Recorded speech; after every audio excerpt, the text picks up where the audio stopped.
السلام علیکم۔ آج ہم جماعت دوم کے مضمون اردو ادب سے ایک نیا سبق شروع کریں گے جس کا نام ہے ہمارا وطن پاکستان۔ بچوں، آج ہم آپ کو پاکستان کے بارے میں بتائیں گے، پاکستان کی کہانی سنائیں گے اور بتائیں گے کہ ہمارے وطن پاکستان میں کیا ہے، کیسا ہے اور پاکستان کب، کس طرح اور کس نے بنایا، کس کی کوششوں سے مل کر بنا۔ تو بچوں آئیں میرے ساتھ اس کی بلند خوانی کریں، پڑھیں اور سمجھیں اور جانیں۔ جی پیارے بچوں، میں آپ کا پیارا وطن پاکستان ہوں۔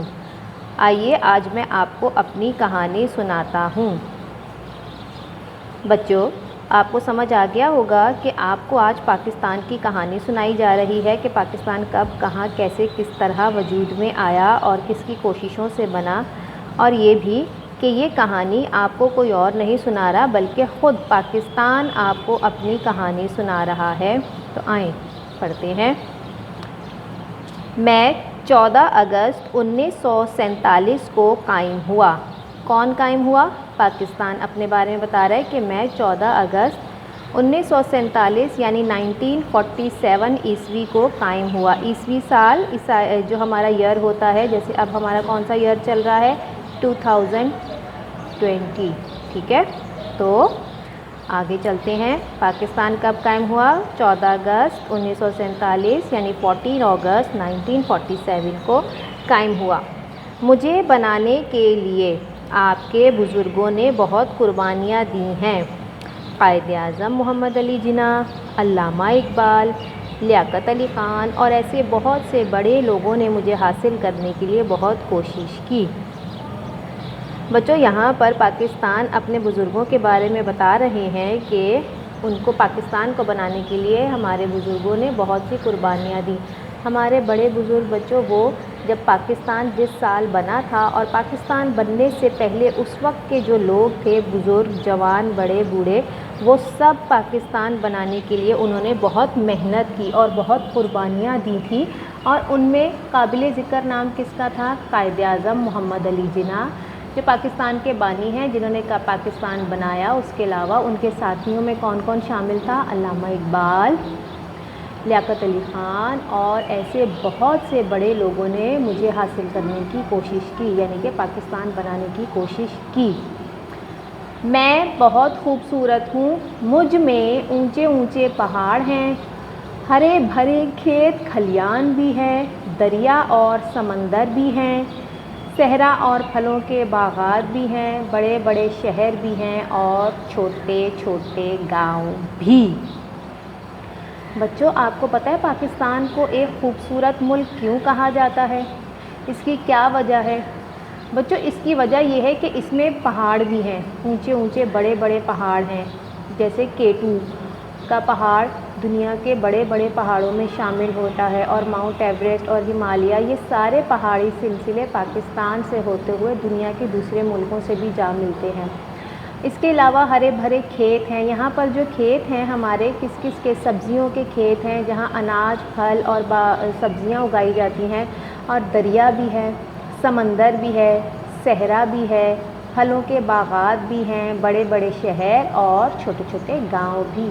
یعنی کہ اللہ تعالیٰ نے زمین کے اوپر رہنے کے لیے انسانوں کے لیے جو سہولتیں پیدا کی ہیں، بنائی ہیں، جیسے دریا، سمندر، پہاڑ، جھیلیں، صحرا، باغات، پھل پھول اور دیگر رہنے کی چیزیں، یہ تمام قدرتی چیزیں ہمارے ملک پاکستان میں موجود ہیں۔ دنیا کے کسی ملک میں سمندر ہے، کسی ملک میں سمندر نہیں، کہیں پہ صحرا ہے، کہیں پہ صحرا نہیں ہے، کہیں پہ دریا ہے، کہیں پہ دریا نہیں ہے، کسی ملک میں پہاڑ ہیں، کسی ملک میں پہاڑ نہیں ہے، کسی ملک میں خوبصورت حسین میدان ہے، کسی ملک میں نہیں ہے۔ لیکن بچوں آپ اللہ تعالیٰ کا لاکھ لاکھ شکر ادا کریں کہ ہمارے ملک پاکستان کو اللہ تعالیٰ نے یہ تمام چیزیں دے رکھی ہیں، تمام قدرتی نعمتیں دے رکھی ہیں۔